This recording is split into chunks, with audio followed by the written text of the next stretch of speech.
Brendan Carr is another Republican FCC commissioner that will be voting to repeal Title II net neutrality regulations on December 14th.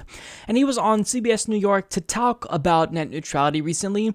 And throughout the course of this interview, you're going to learn that this is an individual that doesn't care at all about facts. So, first of all, one of the biggest arguments that the FCC has used to justify the repeal of net neutrality is that it stifles investment. But proponents of net neutrality, like myself, have pointed out that that's not actually the case. In fact, investment actually increased since these new rules were adopted. Now, when the CBS reporter tells him about this fact, watch how he blatantly disregards everything she has to say about investment. Well, the primary argument put forth by the FCC for repealing net neutrality has been a decline in broadband investment since the rules were put in place. Yet, in its first quarterly report of the year, Comcast claimed it increased its investment in broadband deployment by over 10%. AT&T says it will expand its fiber network from nearly 4 million homes to 12.5 million homes by 2019. So if these rules are stifling telecoms, then how does the Commission account for these increases?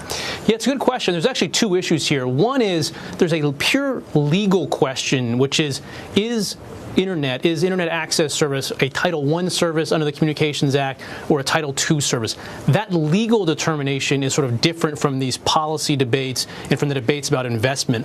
But once you move into the investment, I think we have seen really negative impacts from our 2-year detour into Title II regulation. The studies that we have that we point to in our document show a significant decline in investment by ISPs.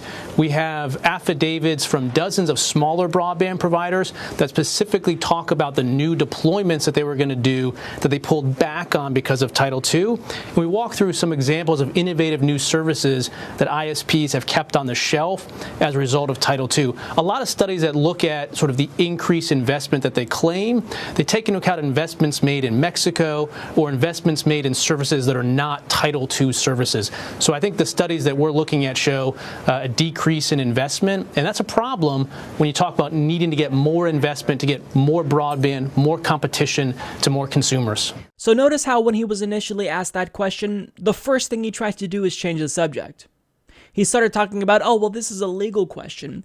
Right, we're not asking you about the legal question. We're asking you about the argument that you and Ajit Pai keep using to justify the repeal of net neutrality. You're saying that this has to be repealed because it stifles investment, but I'm telling you that investment increased. And he immediately tries to change the subject. But when he actually does get around to talking about what he was initially asked, he brings up biased right-wing studies that talk about how investment by ISPs actually declined when that's not true. Companies like Comcast and AT&T are obligated to give investors accurate information about investment prospects. And since companies like Comcast and AT&T have increased investment, since overall the industry, by and large, has increased investment by 5%, how can you still maintain that investment is being stifled here because of net neutrality?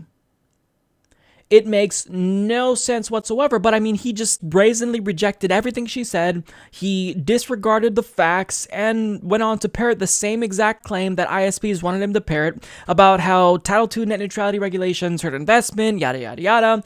Well, that's just factually incorrect. You're wrong. So when she's telling him that, well, you say that net neutrality hurts investment, but it's not, here are the facts, he says, no, it's actually the opposite. It has a negative impact on investment.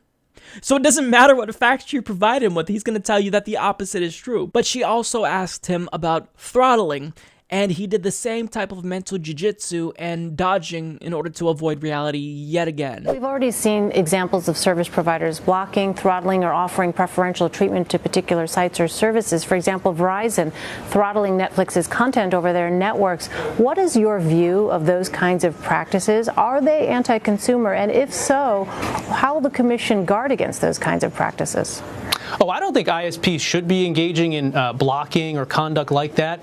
But again, if you step back, the FCC's Title II rules are not the one bulwark between us and ISPs engaging in that conduct. There are other reasons why we don't see ISPs engaging in that conduct. Those other reasons are going to stay in place after the FCC's vote. Some of those have to do with the Federal Trade Commission, with federal antitrust laws, with the Sherman Act. So there's a lot of reasons why we don't don't see that conduct, it's not because of the FCC's Title II rules standing alone.